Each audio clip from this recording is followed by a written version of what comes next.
Hey, Suzanne here with caregiverhaven.com. So let's talk about winter travel. Is it really safe for your aging parent or for any senior for that matter?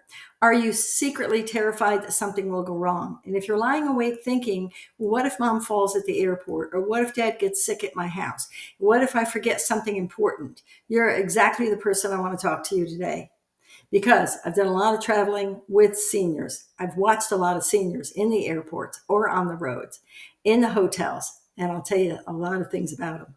But at Caregiver Haven, everything we do is about helping you plan smarter, worry less, and still enjoy your parent while keeping them safe. And if you're a senior, we want you to stay healthy, live long, and happy. And absolutely, winter travel, whether it's a flight across the country or a snowy road trip, to see the grandkids, it can be a monumental job. There's no doubt about it. So you're not overreacting. Winter travel is different and it's complicated. Let's be honest. What can go wrong? Everything, right? So when you travel with your aging parent in winter or as a senior in winter, you're not just packing sweaters and gifts. You've got medications, you've got mobility devices and extra incontinence supplies, right? Doctor's instructions, where doctors and hospitals are, and all the what ifs are bouncing around in our minds at all times. Are we safe? Are we going to get through this? Are we going to exhaust ourselves and come home sick? You're trying to guess, what if the flight is delayed and they run out of meds? And what if the sidewalk is icy and they fall? And what if they're confused in the airport and they wander off? What, and I've seen this many times happen, what if your spouse or your parent has dementia and they become anxious and agitated on the flight because they will be asked to leave the flight? The flight will not take off if the captain says they have to go. So you've got to let the airlines know that you are traveling with somebody who has dementia, because the flight attendant has to know this or they will think the person is just uncontrollable. Okay. It's perfectly okay to fly with dementia. You just got to let somebody know that. So they're aware, if you get anxious, that you're going to calm them down. On top of all this, everybody around you is saying things like, oh, relax, everything will be fine, don't worry about it. But you know that you're the one that's going to be responsible and that you have to manage the bathroom runs, the fatigue, the crankiness, the confusion, right? The schedule. I'm cold, which could be on repeat, right? And you're not just the traveler, you're the safety net too. So if you feel anxious or even a little resentful about winter travel with yourself or your parent, nothing is wrong with you. You have every right to call it like it is. It just means that your brain is doing what it's supposed to do, and that is to protect yourself or your loved one. Absolutely every time. So today I want to give you a simple framework to make the winter travel safer and less stressful. And I've also created this emergency be smart kit. It's I wrote it originally for emergencies like hurricanes, fires, power outages, ice storms, things like that. But it's got so much good stuff in it that you need before the trip, during the trip, and after the trip, and if you get stuck somewhere. It's also got all that stuff in it. It's free. It's amazing. It's just packed full of stuff you don't even think about. But over the years of learning, traveling with seniors, this is what I recommend. So you might want to grab yourself a copy of that. It's in the link. Okay, so let's talk about some tips here on things that you need to do. All right. So tip number one is, sorry, I'm thirsty. Decide if this winter trip is truly safe before you book anything. Okay. I want you to pull back and ask one question. Is this trip going to add joy or is it going to add danger and exhaustion? All right. What are we doing this trip for? Look at your parents' current reality. Look at your own reality, not who they were 5 years ago. Ask yourself, can they walk safely on uneven surfaces? All right. Can they put up with being some strange place? Could you get comfortable there? Do you need a cane or a walker? Do they need a cane or a walker? Can they sit for a few hours without severe pain or breathing problems? This is important. Do they get confused easily when routines are going to be changed? Because this is a massive routine change. Are you already stretched thin just caring for them at home? What about the bathroom, right? Who's going to take them to the bathroom? Who's going to oversee all of that? If walking across your own driveway is scary right now, an airport or a long rest stop or a walk in the winter is going to be twice as hard. I'll tell you that right now. Sometimes the bravest, kindest choice is to say, this year we're staying at home until the weather warms up. Or, we'd love to see you. Can you come to us instead? So all of this is broken down for you in that emergency Be Smart guide, which I'd love to have you have. All right. It's just facts of what you have to think about. All right. Number 2, it's winter, pack for warmth. Make sure they have their cap or their hat, their gloves, their scarf, an extra blanket. It's always freezing on a plane. So make sure they're going to be warm. If your car breaks down, make sure they're going to be warm and you have somebody coming to help you. Things like that. If you've decided that the trip is a yes, your next job is to stack the deck in your favor. I don't want you to run out of anything, okay? So you can't just toss clothes in a suitcase. You've got to think in terms of categories. So you want to think about warmth and thermal layers and cozy sweaters or fleece, those extra blankets, all right? Noise canceling headphones if they get agitated due to all the noise. A real winter coat, a hat that covers their ears, all of that, non-slip boots and shoes. Seniors get cold faster and don't always feel it until it's serious. And this is very true in Florida, because when they go to the colder months and they've lived in Florida, boy, do they really get cold. All right, the next thing is comfort. A travel pillow, those noise canceling headphones, a blanket. You've got to bring easy to chew snacks, a refillable water bottle maybe, right? Because they don't give you enough water on the airplane. Or you definitely want I travel with a whole case of water, always, always. And winter air plus the heat in the car, the hotels and the planes, they're incredibly drying. So what about creams for their skin? Do they need something like that, right? The air is very, very dry when it's cold out. Their lips will crack. Do you have chapstick for them? All right.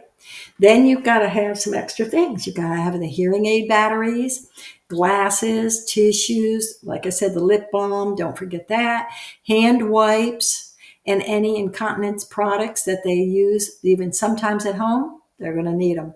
Travel stress often turns that sometimes into often. So you want to be aware of that, okay?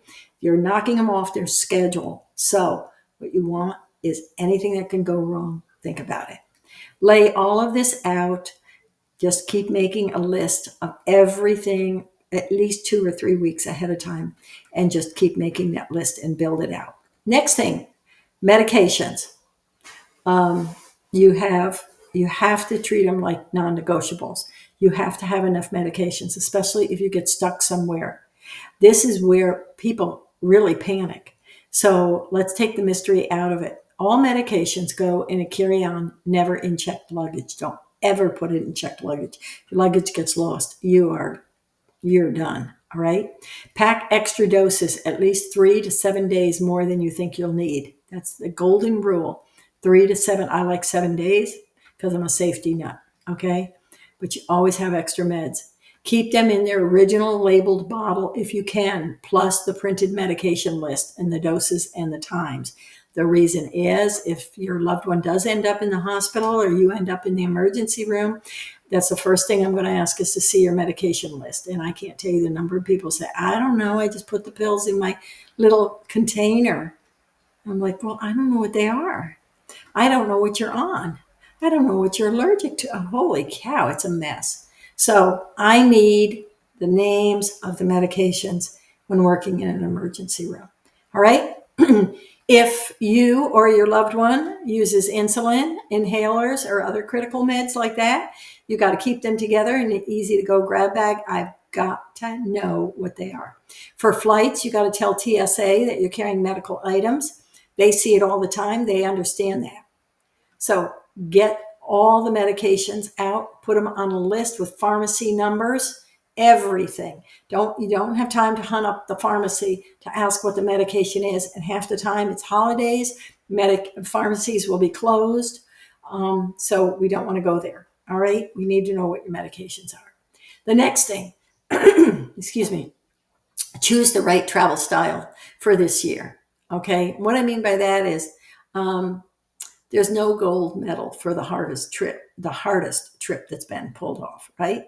If you're flying, do nonstop flights, if at all possible, all right? Get wheelchairs at the airport. I cannot believe a senior would walk through the airport. There's no way. Get a wheelchair. Ask for it and get help. Never rush, never race because the airplane's going to be leaving. That's ridiculous. You get a wheelchair and you get a cart. Somebody's going to drive you and your senior, all right? Best flights are morning flights before delays start, right? The wheelchair, always the wheelchair. Now, if you're driving, consider daytime only, right? Daytime instead of late at night. Never late at night, not in the winter. Just don't do that, okay? There's got to be bathroom and stretch breaks about every 1 to 2 hours. And besides that, you're on a trip. So don't worry about the time. Don't have to be there in any rush. Winter emergency kit in the car, the blankets, the water, the snacks, the flashlight, the phone chargers. You need those. What version of this trip is the safest and the most realistic for where your parent is right now? All right. If they're used to holiday marathons, let's say, but now get wiped out by a grocery store run, it's okay to scale it back. You're just going to have to take your time.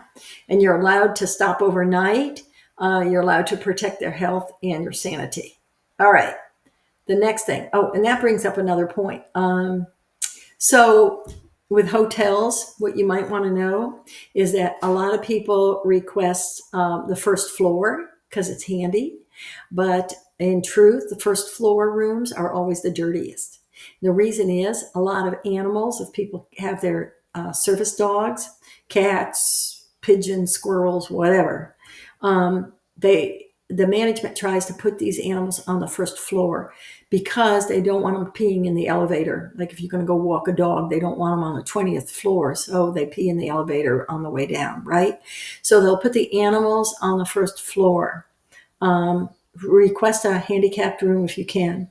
But really, the cleanest floors are let's put it this way. The top floor and the first floor are the most used floors and most requested floors, okay? So the middle floors, second floor, third floor, those are the better floors. So they're just cleaner and they're less used, okay? All right, make sure too, hotels are notorious for low lighting. I don't know why they want low lighting. I guess they want seniors to fall for some reason. So get yourself some of those LED lights that open up like camping lights so you can see around the room because you never have enough lighting. And also you might even have a headlamp that you wear if you have to get up in the middle of the night and go to the bathroom, put the headlamp on, click it on, and you can see to go to the bathroom. Or you have your night lights, all right, that you plug in because it's just too dark in those hotel rooms. I don't know why. All right. The next thing is give yourself permission to enjoy this trip. It might sound strange, but I want you to hear this. It's your trip too. So I want you to enjoy it. Have fun with it. Laugh about it. Tell stories. Listen to books on tape. Listen to music. Enjoy one another. You know, you've got hours in the car or hours on the plane, hours waiting. So actually take the time to learn, to relax. You've earned it and enjoy the moment. All right. Remember, you're doing this so your senior or you can see the grandkids, see the family, and enjoy them.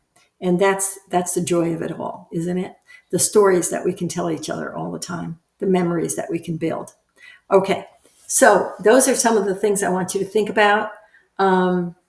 And if you like this video, go ahead and please give it a thumbs up and like it and subscribe to it. Because again, this tells YouTube and any place it's, plastered on any platform that it was a really good video, and they share it. They bring it up first when somebody's searching for what to do about winter travel. They see the video. So get that packing list. It's always free. It's that emergency kit, travel kit. It's amazing how much stuff I've thrown in there and the tips that I'm giving you on travel. I travel a lot. I've seen seniors travel a lot. All right. So get that. Don't forget. You're going to need it. It's got everything in it. Take care. We'll talk soon. Bye-bye.